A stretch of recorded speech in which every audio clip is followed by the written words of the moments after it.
Thomas Legrand et Patrick Cohen surpris en train de comploter pour Raphaël Glucksmann. Alors voilà, je suis totalement éberlué. Je pensais que les journalistes étaient neutres, ils étaient factuels, contrairement aux fake newsers de l'extrême gauche. Et en fait, non. J'ai l'impression que non. C'est sorti sur Internet des images de Patrick Cohen avec Pierre Jouvet, donc, qui est au Parti socialiste, et Thomas Legrand, donc, qui est un journaliste de France Inter, je crois. Donc deux journalistes importants avec un politique, et je crois qu'il y a d'autres politiques autour de la table. Enfin voilà, en train d'essayer d'expliquer comment est-ce qu'ils vont se dépêtrer pour avoir une élection de Raphaël Glucksmann en 2027. Vous allez voir ça, vous allez voir leur analyse, et on va parler de la collision comme ça médiatico-politique, parce que c'est intéressant. On avait déjà parlé sur la chaîne en évoquant notamment les cas de lawfare, notamment en Espagne, où il y avait à la fois des gens dans la justice, des gens dans les médias, des gens dans les politiques qui étaient en collusion pour taper sur Iglesias, c'est-à-dire le candidat de gauche radicale et de gauche de rupture, et pour expliquer des conneries sur lui, pour faire monter justement des gens qui sont beaucoup plus dans le centre et dans l'aspect un peu néolibéral classique. Et là, on a vraiment l'impression que c'est ça, où des journalistes veulent faire montrer Raphaël Glucksmann, donc contre les deux extrêmes. Alors on va se poser la question durant cette capsule, quel extrême ils choisiront quand on aura Le Pen contre Mélenchon au deuxième tour, mais on n'en est pas encore là. Et là, aujourd'hui, ils ont l'espoir d'un Raphaël Glucksmann qui fait un peu une Medvedev avec Macron au final, hein, qui prend le pouvoir. Peut-être que Macron reprendra le pouvoir, après peut-être qu'on aura encore Glucksmann, et puis ça pour 100 ans. Chris, comment est-ce que ça va? Est-ce que tu es chaud pour analyser tout ça? Ah bah moi, je trouve ça incroyable. Personne n'est surpris, mais c'est souvent des choses, ces petits dîners là, dîner, déjeuner, je sais pas d'ailleurs, entre journalistes et partis politiques. Tout le monde sait que ça existe. Souvent, c'est voilà, c'est caché quoi. On n'a pas les images. Donc là, on a des images de ça. Et donc, ça choque des gens. Alors que, enfin voilà, tout le monde sait que ça existe, ils le disent et tout. Mais là, ce qui est intéressant, c'est qu'on voit vraiment qu'ils travaillent dans un certain sens. Donc nous, personne n'est choqué, hein. Comme tu l'as dit, on a parlé de Podemos, Iglesias avec le lawfare. On l'avait vu dès 2017 avec Mélenchon, hein. Tu sais, Mélenchon qui était monté assez haut et qui était presque donné au deuxième tour au début 2017. Et il y avait eu toute une, comment dire, la machine médiatique qui s'était mis dans le, qui avait commencé à dire ah, le Venezuela dans l'alliance bolivarienne, etc. Voilà pour un peu le faire redescendre. Donc c'est normal. Moi, ça le fait monter, hein. Quand on me dit Mélenchon soutient le Venezuela, je me dis basé, mais bon, après, je suis un vulgaire stalinoïde, hein. C'est ça. Mais et ce qui est drôle, c'est que bah, nous, on sait que ça fait partie de la prophétie, ça fait partie du plan, en fait. Quand les médias mainstream, nationaux ou appartenant aux capitalistes sont gentils avec vous, c'est que vous n'êtes pas un opposant politique, quoi. Et ça fait partie du plan pour que Mélenchon, enfin, si Mélenchon est vraiment quelqu'un qui va rupter avec le système, ce qu'on espère tous, qui a un programme justement de bifurcation et d'opposition aux politiques néolibérales et aux intérêts néolibéraux, et de fait, il va être diabolisé. Donc, non seulement ça va arriver, et en plus, on doit s'en servir justement, aller voir nos vidéos là-dessus, pour justement capter des gens qui pensaient que le système ne pouvait plus être attaqué, qui ont sombré dans l'abstention, ou sombré dans la résignation même raciste avec Le Pen, etc. Peut-être de justement changer et de se dire, bah, en fait, il y a une voie possible de bifurcation qui passe par l'élection de Mélenchon, et donc d'attirer justement la sympathie de gens qui étaient totalement anti-système, de classe populaire pour beaucoup, qui sont celles qui s'abstiennent le plus et qui sont les plus résignées sur la capacité de changer les choses avec la politique. Donc, de fait, ça fait partie du plan de voir les journalistes s'opposer à Mélenchon et construire des petits complots, là, des trucs pour que une autre gauche apparaisse comme soi-disant l'espoir, et au final, on sait que ce sera la trahison. Ouais. Alors, ce qui est marrant, c'est que s'opposer à Mélenchon, et en réalité, c'est sorti sur des réseaux plutôt un peu confus ou de droite pour dire regardez, les médias font une alliance pour mettre la gauche au pouvoir, parce que pour eux, les droitards, Raphaël Glucksmann est la gauche au pouvoir. Alors que ce qu'ils voient pas, c'est que les médias complotent pour empêcher Mélenchon d'accéder au pouvoir, aussi parce qu'ils préfèrent, hein, enfin, on dit les médias, là, il y a des médias qui complotent, enfin, c'est pas comploter d'ailleurs, hein, je dis ça, c'est complètement con. C'est juste des gens, qui, ont une vision du monde et qui ont une vision de classe et qui veulent mettre des néolibéraux au pouvoir. Pas particulièrement un complot, c'est juste de la Mais, collusion, on va dire, et non, tout mais, comme nous, en quelque sorte, on complote pour mettre Mélenchon au pouvoir. Je veux dire, ça n'a mais aucun sens, c'est juste qu'on fait du militantisme, en fait. ce qu'il faut comprendre, c'est que la vie humaine et la vie politique n'est que du complot. Bah Voilà, oui, voilà. Tout le monde complote, tout le monde tout le le monde complot. essaie de fai Tout le de monde mettre fait le truc qu'il avancer pense être le ses mieux au idées, pouvoir, hein. de faire des plans, etc. C'est pour ça que la suite du complotisme est pas bonne. Par contre, la vérité, c'est que le monde n'est pas le résultat d'un seul complot. Le monde est le résultat de 10 000 complots qui se percutent, voilà. Et donc le complotisme, c'est croire que le monde est le résultat d'un seul et unique complot, alors qu'en fait, jamais, puisque tout le monde complote et que ça se percute, il y a des contradictions et que les complots avortent et qu'ils marchent qu'à moitié et que voilà, ils sont. Le complotisme, c'est croire qu'un complot, comment dire, donne le monde en résultat, alors que le monde n'est que le résultat de tous les complots, donc d'aucun. Voilà. Ouais, ouais, ouais, mais tout ça pour dire que les droitards, du coup, pensent que ça veut dire que les médias veulent mettre la gauche au pouvoir. Alors, déjà, ils mettent pas la conversation entière. Moi, je suis sûr que dans la conversation, et Glupatate l'a dit, ça, je suis sûr que la Ah ouais. conversation, le but, c'est de mettre Glucksmann à la place de Mélenchon. Alors, évidemment, eux, comme ils sont plutôt centristes, ils préfèrent aussi Glucksmann à la place de Le Pen. Mais vous inquiétez pas que c'est pas. Leur complot ne va pas assez à gauche pour mettre Mélenchon au pouvoir dans leur truc. On sait comment France Inter, hein, traite Mélenchon régulièrement. On va regarder, hein, parce qu'on n'a toujours pas Oui, regardé et les extraits. puis On va regarder les extraits. là, il faut comprendre un truc. Là, on a des gens qui sont de France Inter, qui sont plutôt la gauche bourgeoise, etc. Ouais, PS un peu. Donc c'est pour ça que eux ils prennent Glucksmann. Mais si vous aviez des journalistes du Figaro et de la Tribune ou je sais pas quoi, tu vois, ils ont sûrement les mêmes conversations pour faire monter Retailleau. Voilà, c'est face à Marine Le Pen. Voilà, ils essayent de faire monter le plus proche du bloc central Bien sûr, entre les deux, quoi. bien sûr, bien sûr. Donc on va écouter un petit peu, et c'est sous-titré, peut-être que je vous le dirai si on entend mal. J'ai pas le stream. Ah oui, donc là ils sont en train de dire, dans ton truc, dans cette situation-là, si Glucksmann est à 10, Faure est à 2. C'est ça qu'il commence à dire. Hop, je vais vous le remettre. Pierre Jouvet qui dit on sera tous derrière Glucksmann, mais il fera 10 quand même. Pierre Jouvet, donc du coup du Parti Socialiste, qui était même un peu. Alors, il est chef de quoi? Il a une place importante, Pierre Jouvet.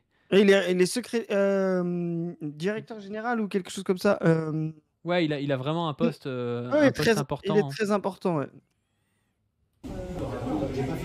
Thomas Legrand qui dit attends, j'ai pas fini. Comme Bardella sera là, toute la droite pense qu'il faut investir ce champ.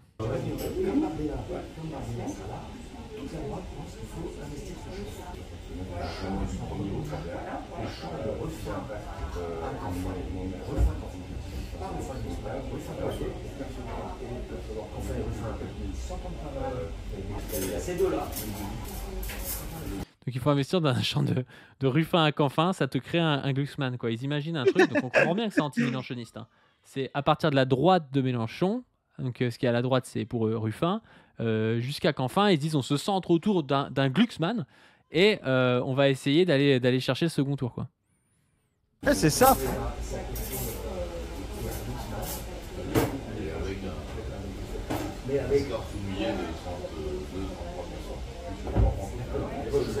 Ça je comprends pas. Il y a comment il s'appelle, Patrick Patrick Cohen. Cohen qui dit avec un score tout mouillé de 32-33%. Mais genre, à quel moment les mecs pensent que Glucksmann va faire 32-33%?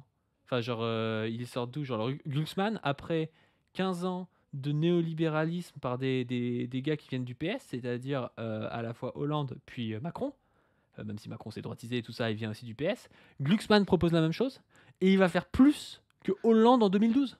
Alors qu'Hollande en 2012, c'était déjà une victoire exceptionnelle pour le PS et tout. Enfin, genre, les mecs vivent dans un autre monde. À quel moment Alors, Glucksmann pourrait faire 33%? Enfin, c'est moi, n'importe quoi. je pense, mais peut-être je leur prête trop d'intelligence, mais je pense, parce que ça vient comme ça un peu sur la soupe, je pense qu'ils comptent que c'est 32-33% de la gauche au premier tour, en incluant Mélenchon. Ouais. Alors, peut-être je suis voilà trop, je prends trop mes adversaires politiques au sérieux, Je pense que tu le mais prends trop au sérieux. je ne peux pas penser que des gens qui, comment dire, euh, qui, qui analysent la politique tous les jours peuvent se dire que une alliance de Ruffin à Canfin avec Glucksmann en tête de liste peut faire 32-33% au Ah premier mais tour. moi je peux le penser, hein. Moi je suis désolé, moi je le pense, hein. Moi je pense vraiment que ces types sont d'élus. Attends, imagine. Mais ça veut dire que Mélenchon, il fait combien en face? Bah, je Mélenchon, pense qu'ils il doivent se fait. dire Mélenchon, en fait, c'est des teubés, tu vois. Déjà, faut se dire, ils sont dans un entre-soi. Ils sont entourés que de gens qui pensent soit comme eux, soit comme le Figaro, tu vois. Ils sont entourés que de ça, tu vois. Donc déjà, ils se disent, ah, il y a plein de gens autour de moi qui sont convaincus par Glucksmann, tu vois. Ils pensent Oui, aussi que le pouvoir médiatique est encore extrêmement efficient. Ils pensent que parce qu'ils en parlent sur France Inter, les gens vont voter. Non. Les gens qui vont voter Glucksmann parce que vous en parlez sur France Inter, ils auraient quand même voté Glucksmann de base, en fait. C'est des gens qui sont convaincus que Mélenchon est très méchant et qui vont voter Glucksmann. Donc vous n'allez pas faire un gain de plus 20% parce que vous en parlez sur France Inter. c'est ça. Et surtout, ces types pensent que Mélenchon est cornerisé et qu'il va faire le score de Manon Aubry des européennes, tu vois. Ils se disent Mélenchon va faire 10%. Tu vois, ils disent ouais, ils ont quand même un gros score, il va faire 10%. Et ils se disent Glucksmann 33%, Mélenchon 10%. Au second tour, le centre droit va voter un peu pour Glucksmann et Glucksmann va passer contre Le Pen, tu vois. C'est ça qu'ils se disent. Alors moi, en soi, je le dis, si Glucksmann se présente, il peut gagner la présidentielle. Mais il ne va pas gagner la présidentielle en faisant 33% au premier tour. Mais Glucksmann qui fait 18% au premier tour à la présidentielle et qui passe devant un Mélenchon à 17% et qui gagne la présidentielle, c'est pas impossible. Bah, Mais Glucksmann, jamais il s'il fera fait... 33% au premier tour, c'est impossible ça. Et Glucksmann, s'il fait 33% au premier tour, c'est réglé en fait. C'est pour ça que je te dis, dans la conversation, je pense qu'ils ne sont pas aussi teubés, parce qu'ils disent, ouais, mais le deuxième tour, c'est pas gagné, tu vois. Mais s'il fait 33% au premier tour, ça veut dire qu'il y a Mélenchon. Alors, à moins qu'ils pensent que Mélenchon fera 3, tu vois. Mais, voilà, ça veut dire que bah, déjà, enfin, il fait un score plus haut. Il ferait un score plus haut que Hollande 2012. Voilà, il ferait un score plus haut que n'a jamais fait l'extrême droite au premier tour alors qu'il n'y a plus de droite. Enfin, c'est un non-sens. Enfin, je veux dire, si penser ça, c'est vraiment, mais ne rien comprendre. Là même Ils sont comment dire. idéalistes, hein. C'est des Hmm. gens qui sont profondément idéalistes, hein. Et, C'est pas et- des et gens qui analysent le graphique, machin, qui se disent il y a un potentiel c'est électoral de ça. tout ça, parce que nous on a fait ces analyses-là, d'ailleurs allez les voir si vous les connaissez pas, dans la playlist sur le graphique, nous on analyse vraiment par rapport à la structure de classe en France, des catégories socio-professionnelles, qui est enclin à voter quoi, par rapport aux sondages aussi, par rapport aux statistiques post-élection, et jamais il y a un bloc cohérent de centre-gauche à 33% aujourd'hui, c'est impossible. Bah, c'est impossible parce qu'en plus ça veut dire un. Alors imagine, on va Sauf faire s'il un y a peu. 40% de participation. On va. Ça c'est vrai. S'il y a 40% Mais de participation parce que... Non mais imaginons... Non mais je te fais un truc, une uchronie, une utopie. À non, une 33%, tu vois. dystopie. C'est pas une Une utopie. Ça, dystopie. ça, c'est pas une Glucksmann à utopie. 33% au premier tour parce que la France insoumise a été interdite, tu vois. Et Ah, qu'il n'y a pas de candidat insoumis, tu vois. Il n'y a pas de candidat insoumis, il y a une abstention exceptionnelle. Et donc, il y a 60% d'abstention. Et dans ce cadre-là, il y a Glucksmann à 33%, tu vois. ouais, et tous les gens qui ont été de près ou de loin proches de Mélenchon sont fichés S, interdits de citoyenneté et de voter. Et ouais, c'est pas une utopie, hein, effectivement, t'as bien fait de préciser. Mais non, non, mais en fait, vous voyez, mais juste pour qu'on voit les masses, nous on a fait hein, l'analyse et on continuera de le faire. Et je pense qu'on chaque jour donne raison un peu à notre analyse et à la prophétie. Et si lui il fait 32-33%, ça veut dire quoi? Ça veut dire un. Marine Le Pen, enfin, ou l'extrême droite a au moins 25, tu vois. Moi, je pense qu'ils n'ont pas 30%, mais voilà, ils ont au moins 25. Donc, ça veut dire qu'on est déjà à 57% du bloc, tu vois. Donc, tu as envie de dire, donc il reste 43% à distribuer. À distribuer entre le bloc central, Mélenchon et Retailleau. Et la droite, Zemmour et d'autres partis. Donc, ça veut dire qu'en fait, tous les autres sont à moins de 15. Ouais. La droite est à moins de 15, Mélenchon est à moins de 15, et le bloc central est à moins de 15. Mais c'est quoi ces conneries? Ça n'a aucun sens, quoi. Enfin, c'est vraiment, mais vraiment, mais c'est un sketch, quoi. C'est vraiment En un vrai, c'est sketch. peut-être pas d'analyse politique, c'est juste leur rêve, tu vois. Ah oui, c'est peut-être ça. C'est peut-être leur utopie à eux. C'est leur utopie à eux, ouais. Mm. Allez, on va continuer. Score souligné de 32-33%. Non, mais d'accord, la gauche au premier tour, mais au second tour, il s'agit plus de Ah, gauche tu et vois, de il droite. dit la gauche. C'est pour ça que je te dis, ils sont pas débiles à ce point. Ils sont pas débiles à ce point. Pour eux, c'est.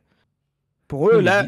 tu penses toi, tu penses que 33% c'est le bloc parce que oui, c'est au deuxième tour, Glucksmann qui passe au deuxième tour, il a 33% sûr. Après, il faut qu'il aille chercher plus, tu vois. C'est ça. Le problème, c'est qu'il est obligé de se droitiser pour aller chercher plus, tu vois. Donc Bah, c'est ce qu'on a dit nous dans notre. Là, du coup, pour un. Ouais, c'est l'enfer. C'est ça. Non, mais si c'est ça, c'est le graphique, tu vois. C'est la prophétie du graphique. Si dit que c'est 32-33%. Parce que ça veut dire que nous, tu sais, on a mis 17 et 17 à peu près entre. Alors, on n'a pas mis Glucksmann. Et on n'a pas mis Glucksmann, on l'a bien fait. Parce que vous allez voir que ça, vous vous rappellerez, c'est tombé quand ça? C'est tombé le 5 ou le 6 septembre 2025. Ça va mettre Glucksmann dans la merde. Parce que ça, c'est le début de Glucksmann, candidat fabriqué par les médias. Et il va falloir le répéter. Et à la fin, il va être discrédité. Et c'est comme ça que Valo va être le candidat de ce bloc-là. Mais Oh là là là là, la prophétie se réalise. Mais, voilà, mais ça- attends. Tu crois qu'il y a des gens qui pensent pas que Glucksmann est le candidat fabriqué par les médias? Genre, il y a vraiment des gens en France qui sont pas déjà persuadés que Glucksmann est fabriqué par les médias, putain. Le truc, c'est que si ça, c'est du discours politique, ça marche pas. Mais quand il va y avoir des preuves probantes comme celle-ci, quand il va y avoir... oui. Quand il va y avoir aussi, on sait que sa femme, Léa Salamé, est à France 2, ça va être un handicap pour lui. En plus du fait qu'il n'a pas de parti, en plus du fait qu'il n'a pas de charisme, en vrai c'est vraiment un tocard. Enfin, vraiment, le mec, c'est un poney repeint en cheval de course, quoi, tu vois. Et donc, ça va... Voilà. Moi, je dis, il ne tiendra pas la route. Attal est meilleur que lui. Donc, il ne tiendra pas la route. Et... Attal n'est pas si mauvais, hein. Mais Alors, en j'aime vrai, pas Attal, mais je veux dire, au niveau charisme, politique et tout, Attal est pas si mauvais, tu vois. en vrai, Attal est trop marqué par le bloc central. Non, mais il est finito, mais oui. Tu vois, mais en fait, nous, c'est notre analyse. Il n'y a pas d'espace pour Glucksmann, qu'il soit tout seul ou qu'il veuille faire un pôle de rassemblement. S'il veut faire un pôle de rassemblement pour avoir un vrai score, pour être au deuxième tour, pas besoin de passer à 30, voilà, comme tu dis 17-18, il faut qu'il ait les socialistes et deux qu'il ait un peu de macronisme. Voilà. Le truc, c'est que Glucksmann, c'est un Attal de Wish. Tu vois. Donc, si c'est pour avoir Glucksmann, autant que Attal y aille, tu vois. Mais les socialistes se rangeront pas derrière Attal. Voilà. Faure va pas non plus. Attal va pas se ranger derrière Faure. Il est vu comme trop socialiste, la NUPES, etc. Donc, Glucksmann est une noisette. Et qui n'est pas une noisette? C'est notre ami Boris Vallaud. Personne le voit, là, on l'a annoncé, etc. C'est Boris Vallaud la clé de voûte, parce que Boris Vallaud est ni trop attaqué par le PS de gauche, c'est-à-dire la ligne Faure, ni trop attaqué par la ligne Meyer-Rossignol, ni trop mal vu par Attal. Voilà. Et Boris Vallaud qui se LeBron James sur les analyses de Chris. Exactement. Et Boris Vallaud a toute sa carte à jouer. Et ça le sert. Ça le sert. Parce que ça, franchement, mais ça, moi, je vais le dire, au-delà de Thomas Legrand et de Cohen, mais ça, c'est la hantise pour Glucksmann. Mais moi, franchement, je suis Glucksmann. Ça sort, je suis en sueur, frérot. C'est une catastrophe. C'est un tir de barrage contre ma candidature.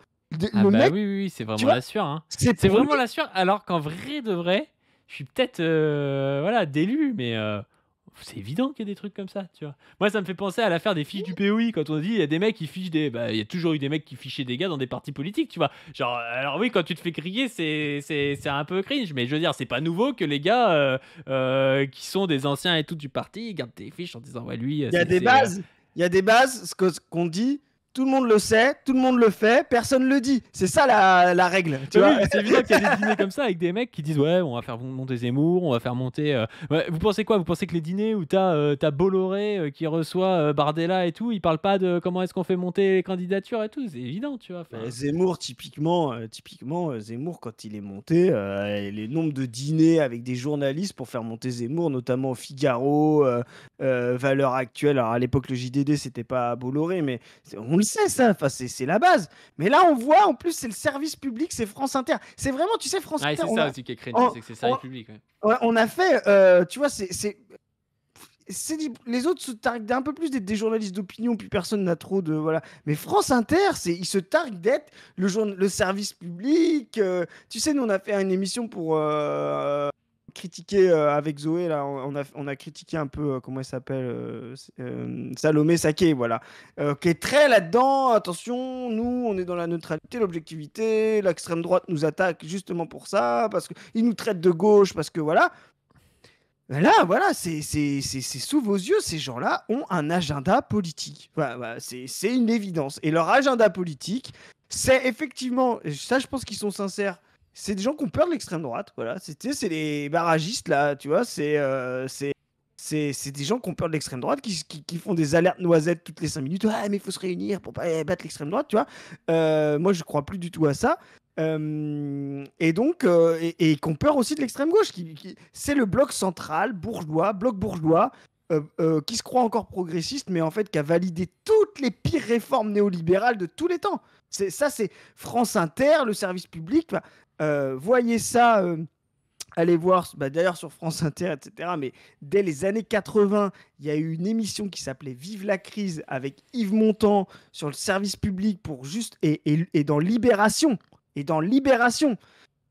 pour justement dire la crise du chômage, c'est super, ça va permettre de libéraliser le pays, etc. Donc, toute cette gauche-là, là, des gens qui se croient de gauche, mais en fait qui est une vraie droite, se croient justement sauveurs de la démocratie, de la République, face aux deux extrêmes. Tu sais, c'est eux qui nous vendent la théorie du fer à cheval, et ça, c'était macroniste de la première heure, et c'est pour ça qu'ils sont glucksmaniens aujourd'hui. Voilà. Et ça, c'est cela que la moïsation est en train de fracasser. Voilà. Eux, ils ont peur de la moïsation, parce qu'ils sont en train de se retrouver dans le casse-noisette de la moïsation. Voilà. Ouais, surtout qu'en plus, moi je vous le dis, hein, Thomas Legrand et Patrick Cohen, vous avez raison d'avoir peur de la mobilisation, parce que le jour, non mais qu'on soit clair, le jour où Le Pen ou Mélenchon sont au pouvoir, eux ils dégagent de France Inter, tu vois.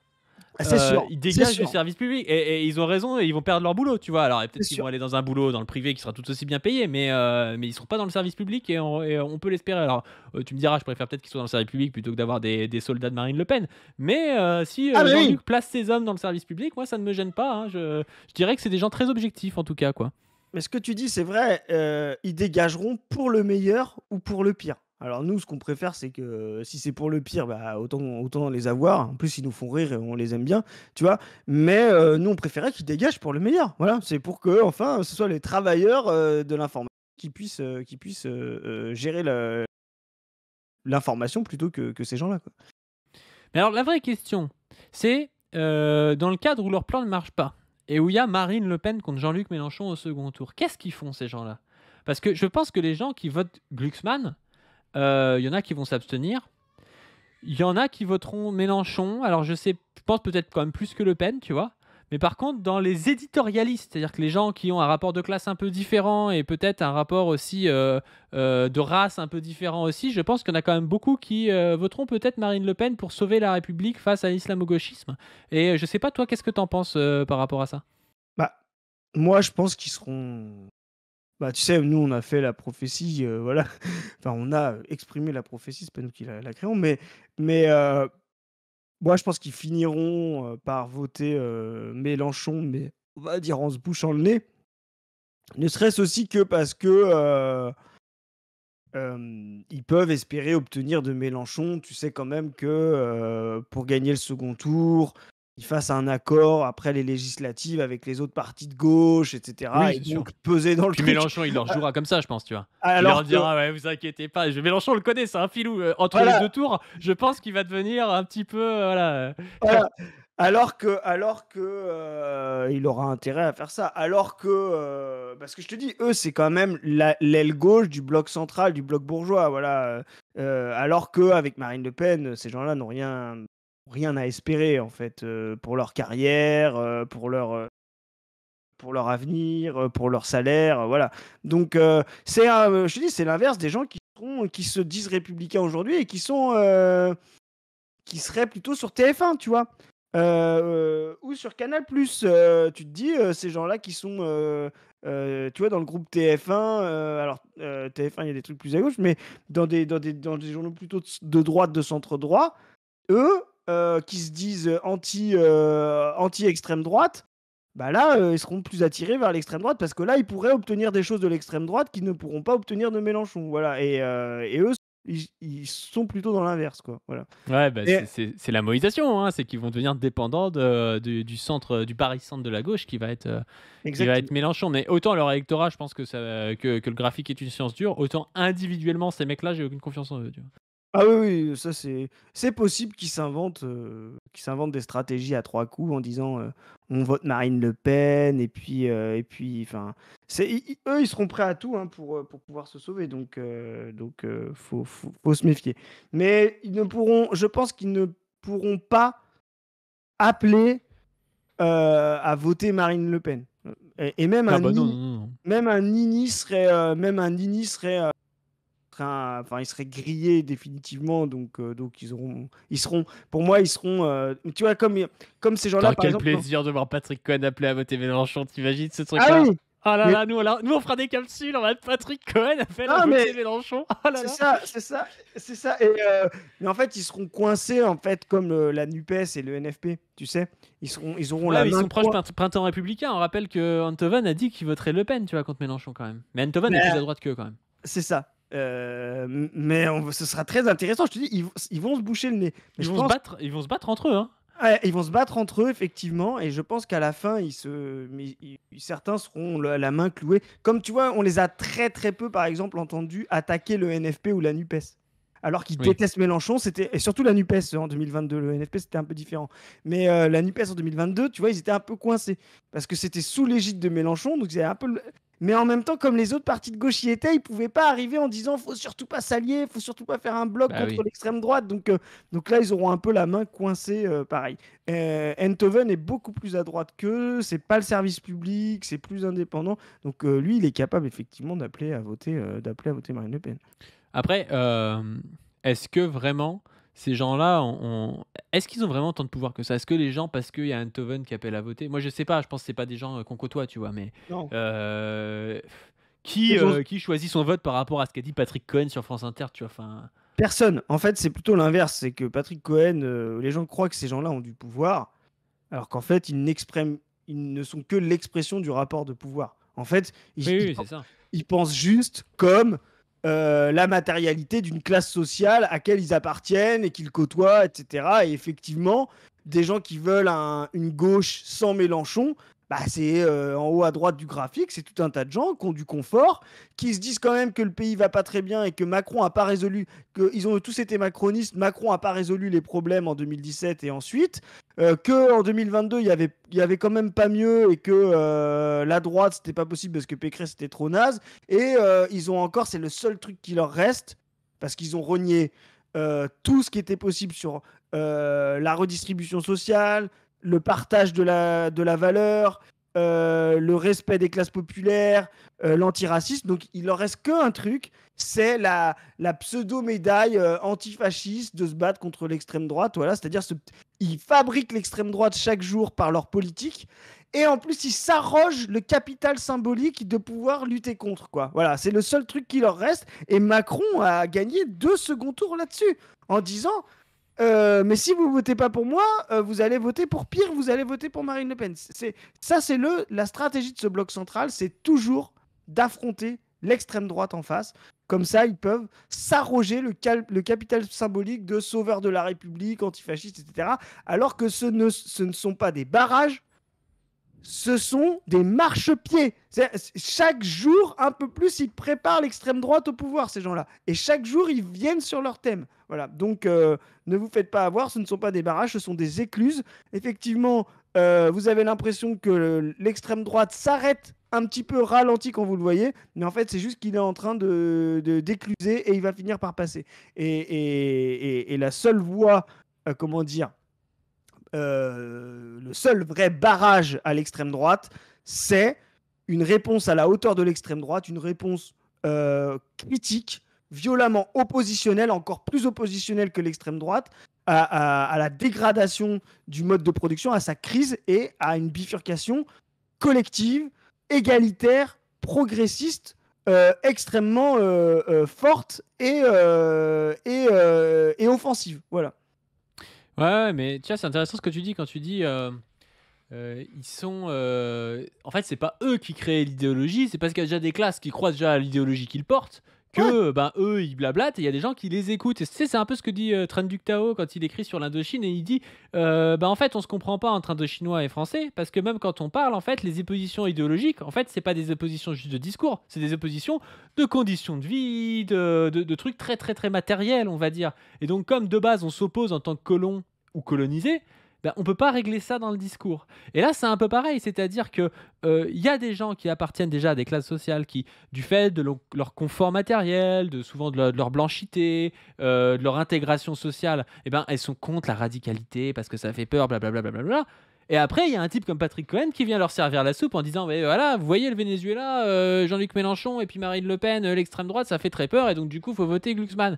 Et lui, il a l'impression que c'est lui qui crée 5 millions de votants pour Glucksmann, mais en fait, c'est 5 millions de votants pour Glucksmann qui crée Patrick Cohen, quoi. C'est vraiment l'inverse, quoi. c'est ça. Et c'est pour ça d'ailleurs que si on en veut une preuve, si quelqu'un qui écoute du Patrick Cohen, si Patrick Cohen était capable de créer des électeurs de Glucksmann, ça veut dire que tu pourrais envoyer des discours de Patrick Cohen à un électeur de Mélenchon et qu'il deviendrait un électeur de Glucksmann. Si tu envoies un discours de Patrick Cohen à un électeur de Mélenchon, il va te dire bah, c'est qui ce type et tout, barrez-vous, tu C'est de vois. la Et merde, pareil quoi. avec un électeur de Le Pen. Donc le discours de France Inter, il est pas du tout là pour. Enfin, il ne crée rien du tout en fait, ex nihilo. Il est juste là pour entériner une idéologie qui est déjà sous-jacente à certaines matérialités sociales, quoi.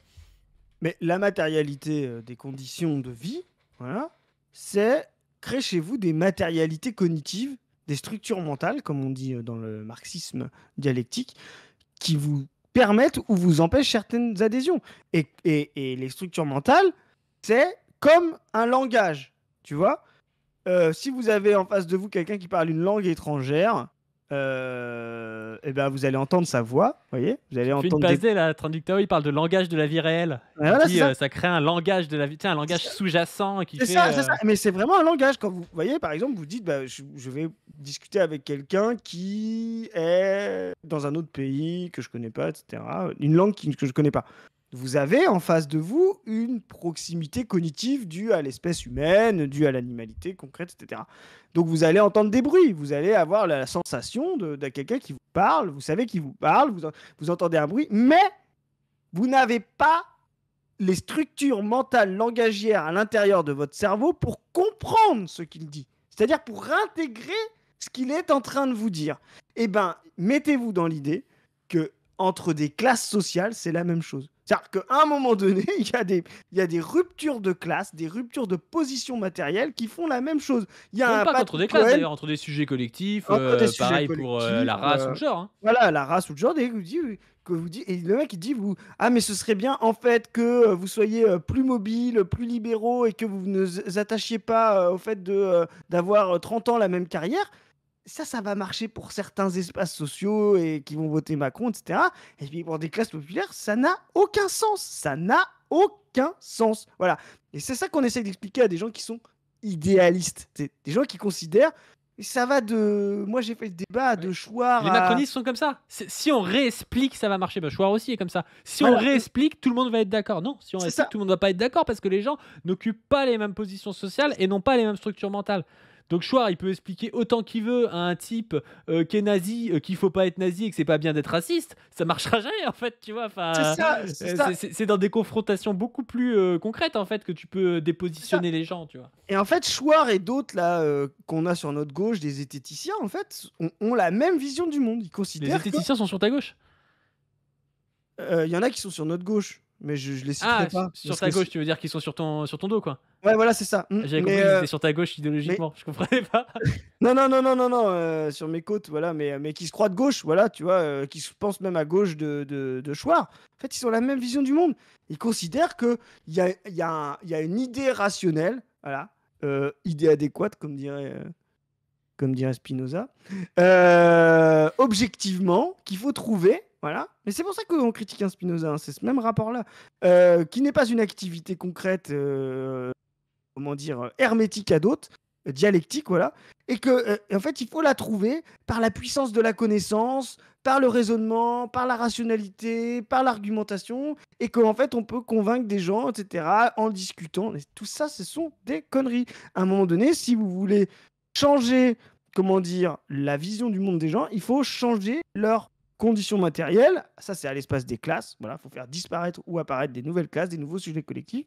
Et à l'échelle individuelle, bah, il faut les dépositionner. Vous voyez, moi, par exemple, Ou leur faire intégrer des collectifs ou des moi, choses j'ai pas comme la ça, même des choses qui vision. sont très concrets. Moi, j'ai pas la même vision du monde. Alors, il y en a qui ont trouvé que je me suis droitisé, d'autres que j'ai pris que j'ai une vision plus fine ou mais j'ai pas la même vision du monde quand j'étais intérimaire que quand je suis classe intermédiaire dans du travail, tu vois. Voilà. J'ai subi un dépositionnement exactement pareil que j'avais sur les langues étrangères tout à l'heure. C'est, tu as appris une nouvelle langue, donc tu as une capacité différente, une vision du monde différente qui s'affine parce que tu as été dépositionné. Bah là, moi, j'ai été dépositionné et donc je vois les choses différemment.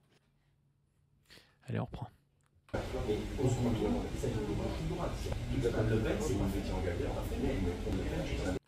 Glucksmann Le Pen, c'est pas fait, mais enfin, 3 petits points. Donc en fait, il compte sur le barrage Bien contre sûr. Le Pen, qui marchera, je pense. Glucksmann Le Pen, je pense qu'il y a quand même des chances que Glucksmann soit élu. Hein.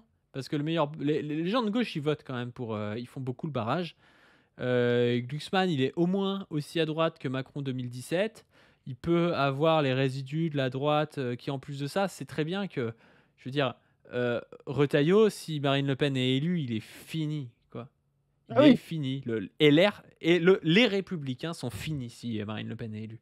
Donc vous en faites pas que on pourrait appeler à voter Mélenchon. Encore une fois, ils peuvent le faire dans un billard à 3 bandes, des trucs comme ça. Mais pour appeler à voter Glucksmann et se dire demain, Glucksmann est président et Retailleau est l'opposant numéro 1 à cette gauche Glucksmann, mais LR, ils signent tout de suite. LR, limite, c'est ce qu'ils veulent. Hein. LR préfère Glucksmann président à Le Pen président. Et c'est logique dans la constitution des appareils de parti. Parce que si Le Pen est présidente, si ça se trouve, le RN garde le pouvoir pendant 20 ans et LR, c'est finito. Pour eux, Mélenchon, il a son bloc. Donc lui, même s'il fait... à moins oui, je te dis, à moins que ces crétins de Cohen et Legrand pensent qu'il va faire que Glucksmann va faire 30% au premier tour. Il voudrait dire Mélenchon à 5, voilà, mais Mélenchon, finalement, a un Glucksmann qui passe à 17-18, là, Mélenchon a quand même un bloc derrière au moins égal, quoi. Enfin, on verra qui passe devant, voilà. Mais donc ça veut dire que lui, il peut sereinement appeler à voter, tu vois, genre faire ce qu'il a toujours fait avec Macron, c'est-à-dire pas de, comment dire, pas une voix pour l'extrême droite, pour l'extrême droite. voilà, voilà, et même espérer justement reprendre la main sur les législatives parce que Glucksmann n'a pas les mêmes forces et tout, voilà. Donc, mais la droite, elle, c'est comme tu l'as dit, ça l'arrangerait parce qu'elle pourrait dire, voilà. En finir avec l'extrême droite, voilà, donc il pourrait jouer ce truc-là. Attends, c'est tellement des tartuffes, les mecs, ils ont le même discours que Le Pen. Voilà. Et au second tour, ils vont dire jamais Le Pen, c'est le fasciste. Alors que le mec, c'est Bruno fucking Retailleau, tu sais, genre, ça n'a aucun sens, quoi. C'est ça. Et là où il serait, je te dis, dans le cas comment dire, d'un Mélenchon avec le RN. Parce que justement, là, ce serait très compliqué pour leur base de comprendre qu'ils appellent à voter Mélenchon, alors que Glucksmann, ça pourrait s'entendre, voilà, parce qu'il serait d'accord sur les crédits de guerre, tu vois, toutes ces saloperies et tout, tu vois. Mais appeler à voter Mélenchon, ce serait très compliqué, alors que ce serait dans leur intérêt en termes de boutique. Et ce serait, et moi je le pense, c'est ce que... moi, je pense pas. Hein. Je dis ce que le graphique. Moi, je suis allé dans le futur, donc je sais encore mieux ce que c'est. Mais c'est pour ça que c'est la stratégie Chirac 81. Tout le monde la connaît aujourd'hui. Chirac avait dit. Chirac, donc, arrive 3e aux élections. Giscard, 1er. Son pire ennemi, parce qu'il y avait deux droites. Et ensuite, Mitterrand. Et il dit je n'appelle pas à voter pour quelqu'un. À titre personnel, je voterai Giscard. Et on sait tous qu'en plus, derrière, ils ont magouillé pour dire à leur section, à leurs militants, non, vous votez Mitterrand, vous faites voter Mitterrand. Il faut tuer Giscard, tu vois, en off, quoi. Voilà.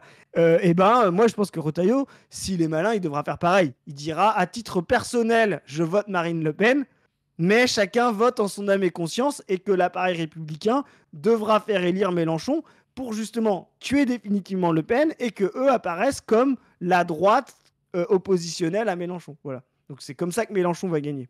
J'adore les billards à 3 bandes du graphique, du retour depuis le futur.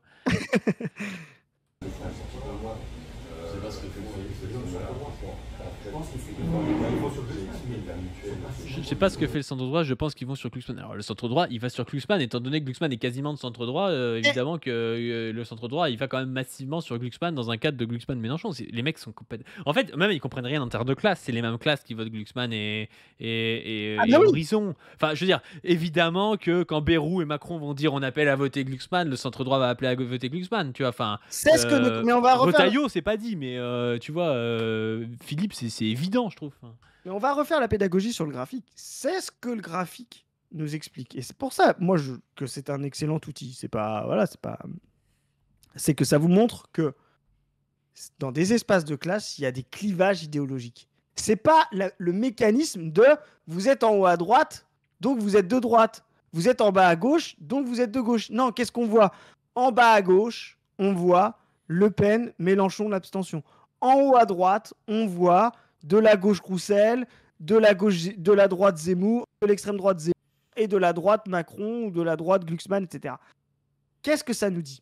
Et ça, c'est une analyse matérialiste fine. Faut que vous ayez ça en tête. Ça nous dit que il y a des espaces matériels et à l'intérieur de ces matérialités, pour pouvoir se maintenir, se permettre, il y a plusieurs options idéologico-politiques qui s'affrontent entre elles. C'est de la concurrence interne à la classe. Vous voyez, il y a une concurrence interne à la classe, aux classes populaires, qui va se faire sur la race. Voilà. Et c'est ça qu'il faut dépasser quand on est Mélenchon. Et c'est ça qu'il faut accentuer quand on est Marine Le Pen. Il faut accentuer la race quand on est Marine Le Pen pour pouvoir conquérir le bloc populaire. Et il faut tuer la race quand on est Mélenchon pour pouvoir conquérir le bloc populaire.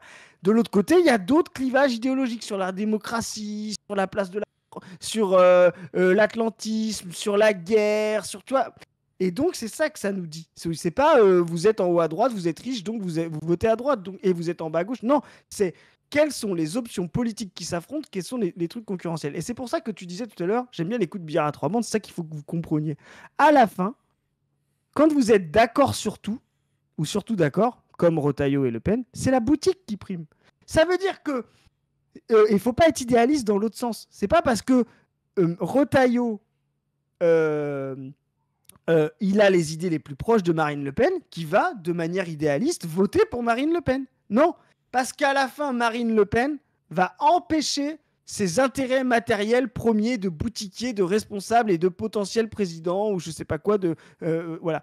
Et donc, quand vous êtes des fois au même espace politique, mais que vous êtes concurrent dans la boutiquerie, et ben en fait, vous êtes des adversaires des fois bien plus féroces que vos adversaires idéologiques. D'où l'existence de ces billards à 3 bandes. Vous voyez, à la fin, c'est mon adversaire premier dans un espace, comment dire, où je suis d'accord avec son idéologie. Je suis Retailleau, par exemple, je suis d'accord avec l'idéologie de Marine Le Pen, en fait.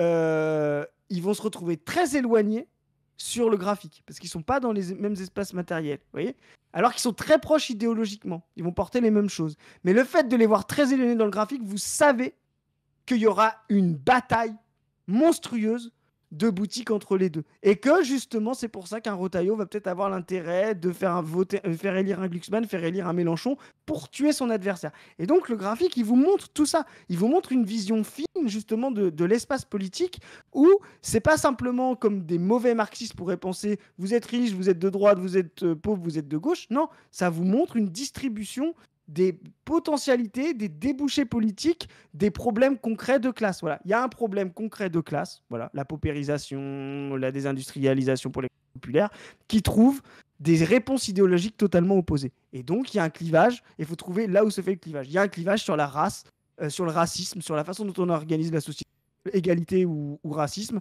Et ben, c'est pour ça que vous voyez Mélenchon, l'abstention et Marine Le Pen au même endroit. Et ça, juste pour finir, ils sont incapables de comprendre ça. Eux, ils sont incapables de comprendre ça. Donc là, ils disent, que ouais, mais le centre droit, ils sont peut-être pas beaucoup. Il y a Thomas Legrand qui dit, tu vois, moi, je pense que le Marais centre-droit, centre-gauche, ils sont pas beaucoup. Le Marais. Alors, le marais, oui, c'est une expression que moi j'utilise souvent, qu'on utilise souvent dans la vie politique. Le marais, c'est une référence aux députés du Marais sous la Révolution française. C'est ceux qui étaient au milieu, en fait. C'est pour ça qu'on appelait ça au marais, voilà. En haut, puis il y avait en bas le marais, c'est les mecs les plus conservateurs, voilà. Quand moi je le dis ou quand vous entendez ça, le marais, c'est pas le marais parisien, c'est pas le quartier parisien, hein, c'est la référence à 1789. Et moi je dis, voilà, il y a le marais, c'est ça qu'ils expliquent, c'est les plus conservateurs. Ils parlent pas beaucoup, on les entend pas beaucoup parce qu'ils sont insonorisés.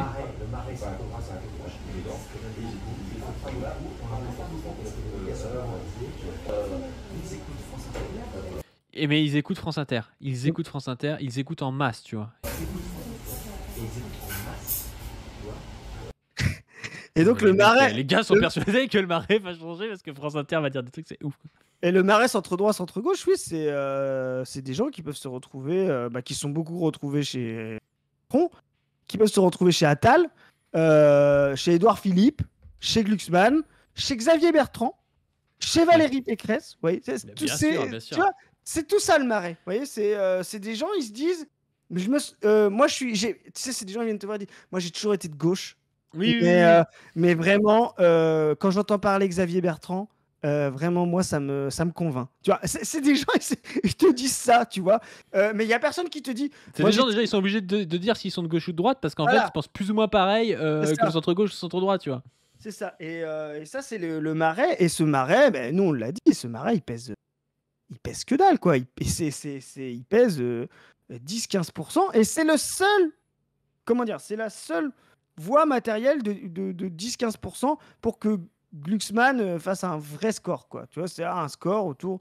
Je te dis, pour moi, mais Glucksmann, il est entre 10 et. Enfin, Glucksmann est grillé, et ça, c'est le truc. Mais Valo, voilà, leur candidat, peut faire 17-18, justement, en faisant en sorte d'aller chercher de la gauche de Macron, du Attal, du Clément Beaune, tu vois ce que je veux dire, voilà, ce genre, du Sacha Houlier, là, je sais pas quoi, là, du Glucksmann. Ouais, tous les bourges de gauche, quoi. Voilà, c'est ça. Et tu auras un autre marais de centre droit, nous on l'a mis dans le graphique, Édouard Philippe, rejoint par Xavier Bertrand, voilà. Et les deux s'affronteront, mais il y aura pas alors si peut-être qu'ils avaient pensé à ce 32% là, en imaginant que Glucksmann serait rejoint par Canfin, Ruffin et Édouard Philippe et Xavier Bertrand au premier tour. Mais alors là c'est vraiment, ils sont au Dijon, les mecs, hein. Là, je sais pas ce qu'ils ont pris, de la prune ou de la poire, mais là faut qu'ils arrêtent, hein. Faut qu'ils payent l'addition et qu'ils aillent faire une sieste, hein. Je veux dire, Ruffin est rincé, mais Ruffin, il va pas inviter à voter Glucksmann au premier tour. Il préférera faire la noisette et faire 5% que appeler à voter Glucksmann au premier tour. Ça n'a aucun sens. Enfin, pourquoi est-ce que le mec aurait quitté la France Insoumise pour appeler à voter Glucksmann? À la limite, Olivier Faure, en se disant c'est le PS de gauche, déjà c'est bidon, tu vois. Mais appeler à voter Glucksmann, ça aurait aucun sens. Mais non, mais de toute façon, vous allez voir, 2027, ça se profile comme 2002, avec. Ça rime avec Noisette, 2027. Hein. Voilà, énormément de noisettes. Voilà, vous allez voir, mais c'est comme c'était 2002, il va y avoir énormément de candidats, ce qui est logique. C'est parce qu'en fait, on va assister à une explosion du bloc central, une explosion de la droite, une explosion de l'extrême droite. Il y a quand même. La droite arrive et dit. Il y a quand même comme une donnée là qui est en train de se faire, hein, mais le combat Bardella Marine Le Pen risque d'être assez chaud, et nous on rappelle que dans la prophétie, moi je vous l'ai dit, hein, Bardella n'ira pas soutenir Marine Le Pen, voilà. Allez, bon, sur ce, n'hésitez pas à aller voir la nouvelle chaîne qu'on a lancée, la chaîne On ne veut plus, avec des camarades qui se rejoignent dans le mouvement On ne veut plus. Alors, le mouvement On ne veut plus, c'est un mouvement qui a trait notamment au 10 septembre, mais pas que, hein, de gens qui ne veulent plus en fait des politiques qu'il y a eu, de toute la caste sociale, du racisme, des LGBT-phobies, de tout ça en fait. Et qui se rejoignent du coup autour de ce mouvement. Et alors à la fois on a un site internet où il y a un générateur de visuels, vous l'avez sûrement vu. On a aussi un Telegram qu'on vous met en lien, que vous pouvez rejoindre, notamment pour essayer de former des groupes pour qu'on vous envoie des affiches partout en France. Si vous êtes plus de 15 et que vous élisez un binôme paritaire et que vous remplissez tous dans votre groupe l'appel qu'il y a sur le site internet. Vous dites, bah voilà, nous on s'est rejoints et puis on a élu machin et machine. Merci de nous envoyer le matos, je sais pas trop quoi.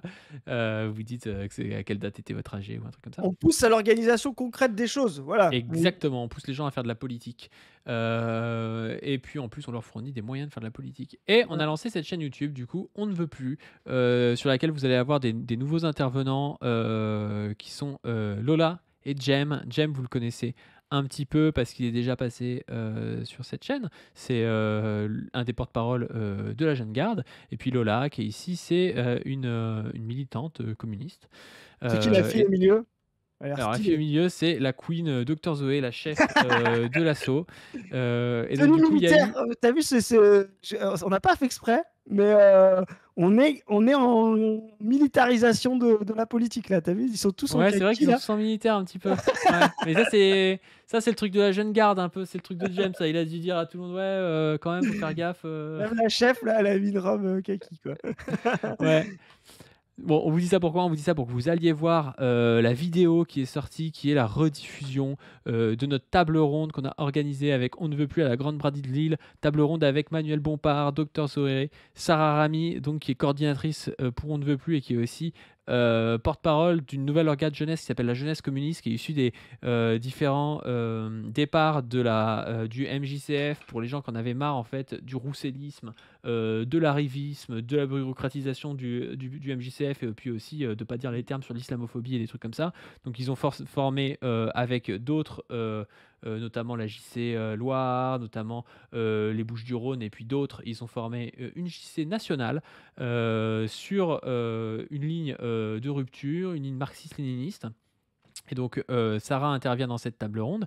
Et puis, vous avez aussi Samuel Mégins qui est à l'UD-CGT Nord, au bureau du coup de cette union départementale qui est la plus basée de France et qui nous donne aussi son avis sur le 10 septembre parce que l'UD-CGT Nord a été la première UD, je crois, CGT, à appeler au 10 septembre. Et comme ils avaient déjà d'ailleurs appelé dans le temps aux Gilets jaunes, à rejoindre les Gilets jaunes. Donc abonnez-vous à cette chaîne, allez voir cette vidéo, dites-nous ce que vous en avez pensé, on va essayer de faire d'autres tables rondes comme ça, et très rapidement sortiront d'autres vidéos sur cette chaîne, il y en a une qui est déjà tournée, qui est en cours de montage, qui devrait sortir lundi ou mardi. C'est des entretiens avec des personnes qui luttent, et qui luttent bien, et on va voir un petit peu ce qu'ils ont à nous dire. Sur ce, pour soutenir cette initiative, n'hésitez pas d'aller sur la caisse de lutte sur notre Tipeee. On a fait une caisse de lutte pour financer donc les kits d'affiches et les tables rondes et tout ça. On est déjà à 8800 €, donc c'est vraiment super. On est super content parce qu'on voit qu'on est soutenu, hein, quoi. Ça fait toujours trop plaisir. Et puis surtout, c'est vrai qu'on avait quand même pas mal mis d'argent dans tout ça parce qu'il y a un mouvement social aussi et qu'on pense que c'est nécessaire.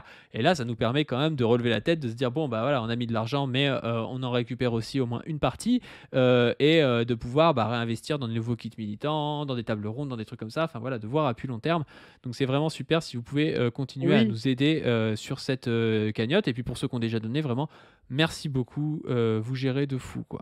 Moi, je rajoute juste, on ne veut plus, c'est là, on participe comme la FI, comme la CGT, tu l'as dit, comme plein de gens. Tant mieux pour que le 10 septembre soit vraiment la fin de Macron, une campagne.